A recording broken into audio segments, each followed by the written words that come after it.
তবে বিয়ে করতে হবে খাদিজার মতো মেয়েকে। আটা সুন্দরী বিয়ে করলে তোমার এপার ওপার সব তামা তামা তামা তামা তামা তামা। মা বোনকে খাদিজার চরিত্রে চরিত্রবান হওয়ার তৌফিক দান করো, সকলে পড়া আমিন। মূল কথা হচ্ছে এরকম, আমার একটা পার্সোনাল পয়েন্ট অফ ভিউ বলছি। I don't know whether you will go to agree with this or not, but I hope you will go to agree ইনশাআল্লাহ। আপনার একমত হবেন, আমার আশা আছে এটা। যত যুবক নষ্ট হয়েছে এর পেছনে 90% বেশি নষ্ট মেয়েরা আজকে দায়ী হয়েছে, এবং যত যুবক দিনের পথে ফিরে এসেছে তার স্ত্রীকে পাওয়ার মাধ্যমে, এখানেও 100-তে 100 একজন দিনদার মেয়ের হাত আছে, ঠিক কিনা বল?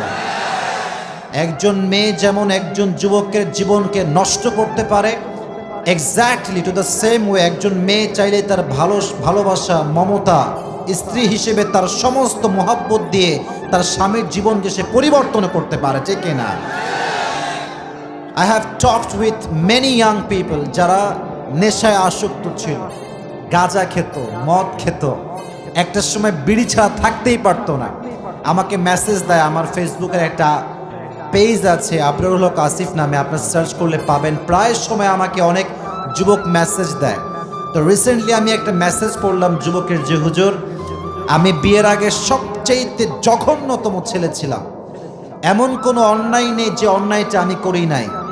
নেশা, pornography, blue film, I was addicted about it. আমি খুবই আসক্ত ছিলাম, বাট আল্লাহ আমাকে কপাল দিয়েছে ভালো, নেককার দিনদার একজন স্ত্রী পেয়েছি। তাকে পাওয়ার পরে আমার সমস্ত বাজে নেশা দূর হয়ে গিয়েছে। সুবহানাল্লাহ পড়লেন না আপনারা?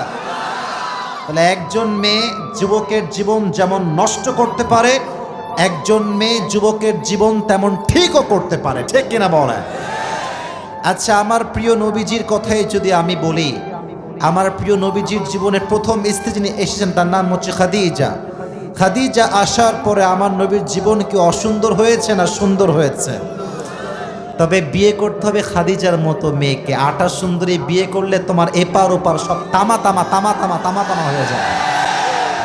আর আজকাল তোমরা একটা কথা মাথায় রাখবা, I am not insulting any girl, I respect them from my heart, মন থেকে সম্মান করি। বাট আজকালকার বোরকা, I am so sorry to say that, but I have to talk about the reality, what's going on in the society. যা হচ্ছে বাস্তব, কে খুশি হলো কে বেজার হলো ডাজন্ট ম্যাটার, হক কথা এটা বলতে হবে। কে খুশি হলো কে বেজার দেখার সময় আমাদের কাছে নাই। আপনারা কি এই বিষয়ে একমত? ঠিক বলতে হবে না, বলেন একমত।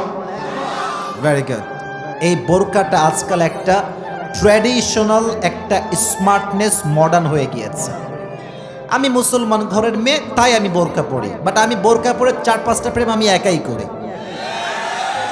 বোরকা is just like a modern and fashion. যদি বোরকা মডার্ন না হতো তাহলে আজকে বোরকাওয়ালি মেয়ে টিকটক কোন সাহসে করতে পারে? বোরকা যদি আজকে মডার্ন না হতো, বোরকা পরে একজন মেয়ে স্টেজে গান করতে পারে কেমন করে, ঠিক কিনা বল? বোরকা পরলেই দিনদার হওয়া যায় না। দিনদার হবে তখন যখন তার হৃদয়টা পবিত্র হবে। একজন মেয়ে দিনদার হবে তখন যার সতীত্ব পবিত্র হবে, ঠিক কিনা বলো যুবক মা? আল্লাহ প্রত্যেকটা মা বোনকে প্রকৃতপক্ষের দিনদার হওয়ার তৌফিক দান করুন, সকলে পড়া আমিন।